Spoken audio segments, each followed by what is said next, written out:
So one of the most common things we see in a gym or in a sporting environment is people using a foam roller. But what does it actually do, and does it actually work? Let's find out.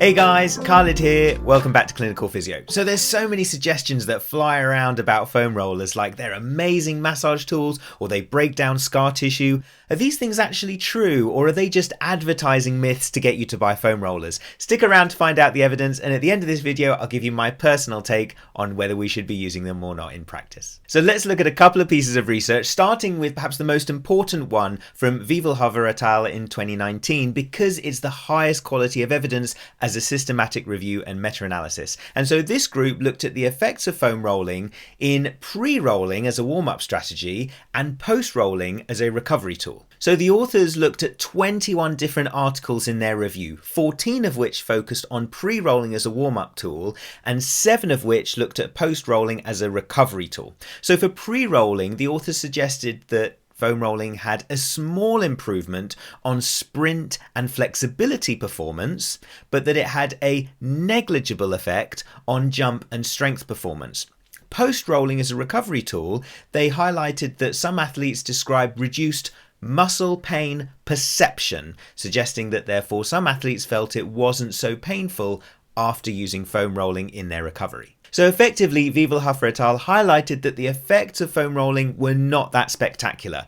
A small improvement in sprint performance, a small improvement in flexibility performance, and some reduction in muscle pain sensation. But their ultimate conclusion was that the effectiveness of foam rolling, both in warm-up and in recovery, was questionable. So a couple of other articles just for interest. Healy et al. 2014 looked at 26 college athletes and asked them to do either foam rolling exercises or planking exercises before doing a series of athletic tests such as vertical jump, horizontal jump, and agility tests. They then compared the performance for the athletes in each group and the amount of post-exercise fatigue, having either done the foam rolling and then the tests, or the planking and then the tests. Now, you can imagine that the post-exercise fatigue was significantly less for the foam rolling group. That's probably understandable. The other group did do planks as well as their tests. We probably won't be able to big up foam rolling that much from that piece of information. However, the performance on the athletic tests themselves, no major differences between the foam rolling group and the planking group. Interesting. So there you go. The evidence behind foam rolling is not spectacular at best. What are my personal thoughts? First of all, how does it actually work? Well, there's this amazing study by Chowdhury et al. 2008, and they highlighted that to produce a 1% compression in the tensor fascia lata/ITB complex, you have to use over 900 kilos of force. So it's implausible to say that foam rolling works by breaking down scar tissues or heavily manipulating tissue. Now, Vivelhofer et al. Had a fantastic line in their research, and I'll read it for you. It has been proposed that foam rolling like mechanical stress may remove trigger points from the muscle tissue, leading to improved pain perception.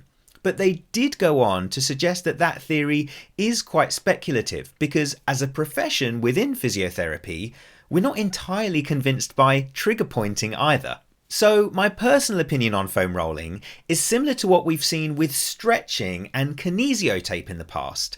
The evidence behind it isn't that great, but we can't necessarily ignore the argument of it feels good. So it's low cost, people can do it actively and independently. So if people just like doing it because it feels good, we don't have any major reason to stop them. But like many other things in physio, like acupuncture or kinesio taping, the issues are surrounding the selling of that component or promoting too much dependence on that component. So when athletes are told things like, you must use foam rolling to break down scar tissue, or you must use foam rolling to push lactic acid away from the area, or you must use foam rolling, otherwise it will have a detrimental effect on your performance, those things are harmful. Therefore, whilst the evidence isn't tremendous, it does feel good to people. And therefore, as long as we can be honest and not highlight the effect that it's absolutely paramount to improve someone's life, I don't mind it too much. So guys, I really hope that's helped you. Please support us in smashing that like button and subscribing to the channel for all our updates. Otherwise, check out our Instagram at Clinical Physio and our amazing website, clinicalphysio.com. I'm Khalid. See you really soon here on Clinical Physio.